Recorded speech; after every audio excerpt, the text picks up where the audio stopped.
เราห่างกันมาหลายปี น้ำตายังคงไหลรินจนถึงทุกวันนี้ โอ้แฟนเก่าของฉัน เราเลิกกันแล้วเธอเสียใจ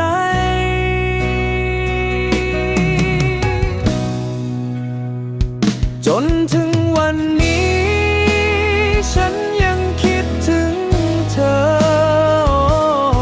ถึงแม้ตอนนี้เธอจะเป็นแค่คนอีกคน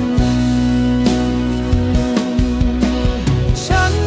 ก็จะเป็นแค่อดีตไม่อยู่ในหัวใจเธออีกต่อไป ตั้งแต่วันที่เราเลิกกัน ฉันรู้ว่าเธอจำฉันไม่ได้แล้ว เธอยังอยู่ในดวงตาของฉัน จนถึงวันที่ฉัน